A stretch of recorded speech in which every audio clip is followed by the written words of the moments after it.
The Uncanny Valley of 2000. Have you ever looked back at a movie you used to find kind of unsettling as a kid and realized it's actually a misunderstood masterpiece? Because that's exactly what you'll feel when you rewatch Disney's Dinosaur. First, you've got to remember what the world looked like in May of 2000. Toy Story 2 was the gold standard for CG, and everything was bright, plastic, and safe. Then, Disney drops Dinosaur, and it's this jarring blend of high-end 3D models plopped right into real-world photography.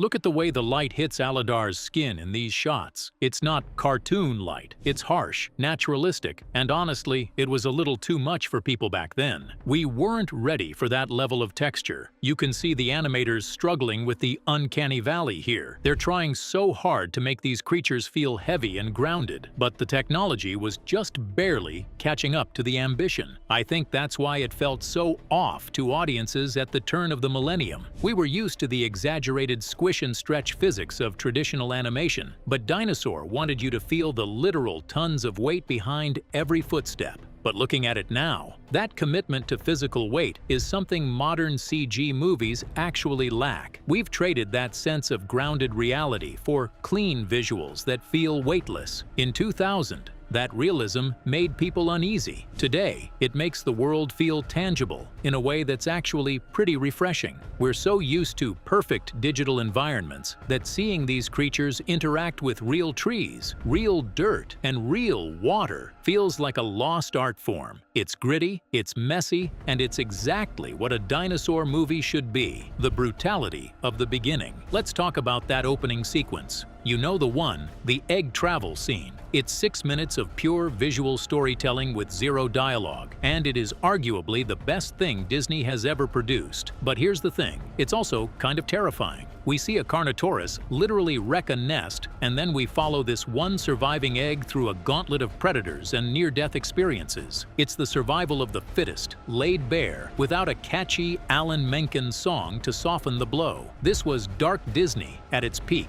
and it set a tone that the rest of the movie almost struggled to live up to. The problem for 2000's audiences was tonal whiplash. They walked into a Disney movie expecting The Lion King with lizards, and within 10 minutes, they were watching a cold, indifferent nature cycle play out. Look at the lighting shifts here. The movie moves from the lush, golden heaven of the Lemur Island to this desaturated, harsh, dust-choked wasteland. It's visually exhausting in a way that's intentional, but man, it's a lot to ask of a 6-year-old. I remember sitting in the theater and feeling this genuine sense of dread because the movie didn't feel like it was playing with me. It felt like it was showing me something real. That emotional bluntness is what makes it fascinating now. We don't get many big-budget family movies that are willing to let the environment be the primary antagonist. Usually, there's a funny sidekick to break the tension every 30 seconds, but Dinosaur lets that tension sit on your chest. It's survivalist drama, and the fact that Disney had the guts to lead with a sequence that effectively says most of these animals are going to die is wild. It's the kind of creative swing that only happens when a studio is trying to prove they can do more than just musicals. And while it might have scared off some parents in 2000, it's the reason the movie has such a cult following now. The Lion King shadow. Marketing is a hell of a drug,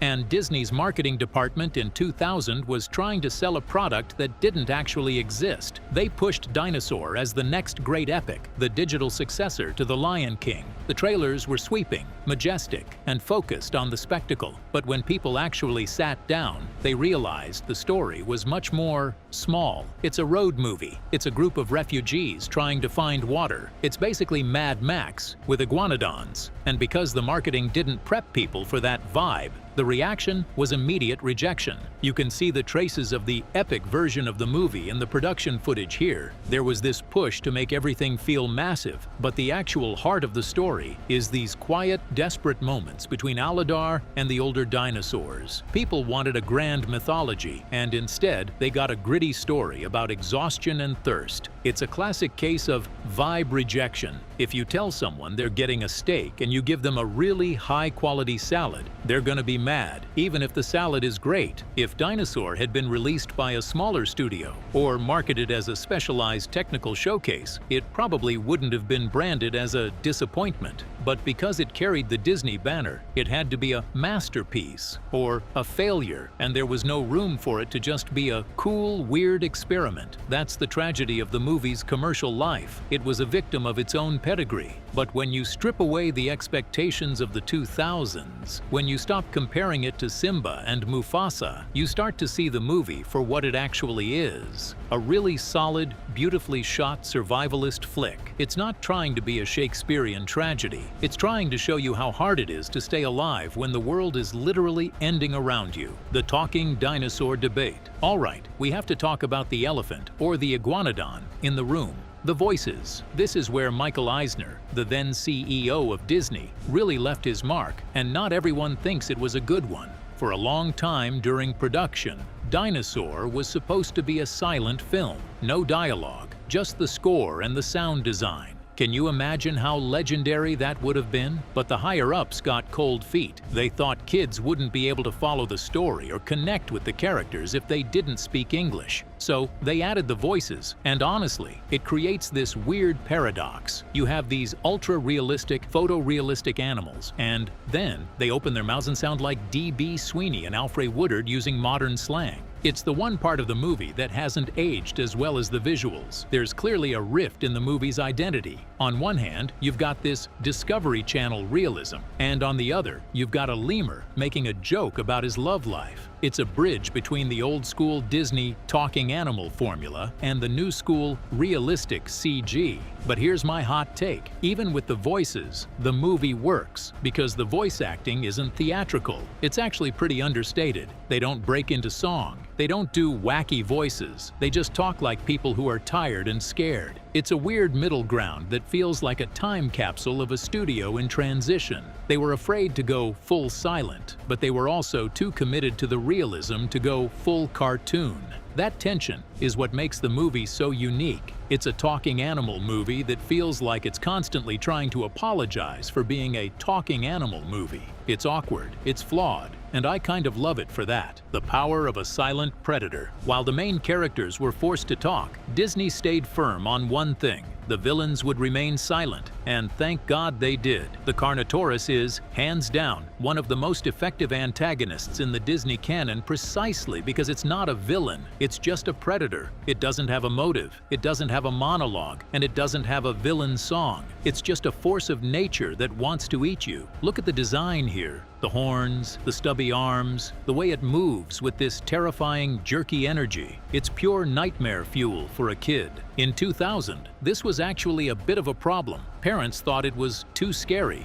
Kids were used to villains like Scar or Hades who were charismatic and funny. The Carnotaurus was just death. But that's why it's so much more effective than the villains we get in modern CG movies. It's not trying to be relatable. It's not misunderstood. It's a monster. And by keeping it non-verbal, the movie maintains that sense of prehistoric realism that the dialogue sometimes threatens to break. When that thing shows up on screen, the movie shifts back into that survival horror vibe that made the opening so good. There's one shot of the Carnotaurus standing in the rain, illuminated by lightning, and it's genuinely cinematic in a way you rarely see in family films anymore. It treats the audience with a level of respect, assuming they can handle a threat that doesn't explain itself. It's a monster that feels like it actually belongs in the world, not just a character designed to sell toys. I mean, good luck selling a Carnotaurus plushie to a kid who just watched it devour a Struthiomimus. That commitment to the danger of the prehistoric world is what makes the movie's stakes feel so much higher than your average animated adventure. The cult of the forgotten film.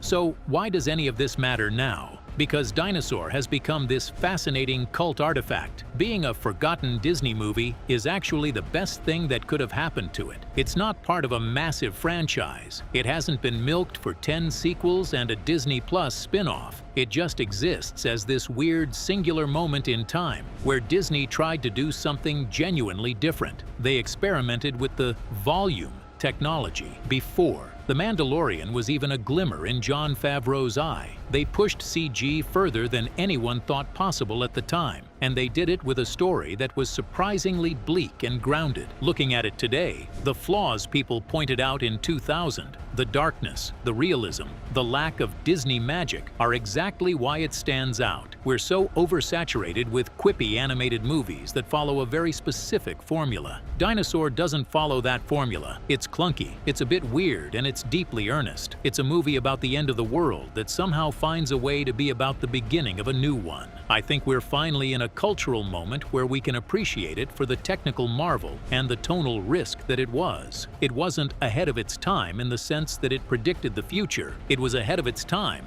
because it dared to be a serious, survivalist drama in an era that just wanted cartoons. And honestly, I'll take a weird, flawed experiment over a perfect manufactured product any day of the week. Sometimes the black sheep is the only one worth following. See you next time.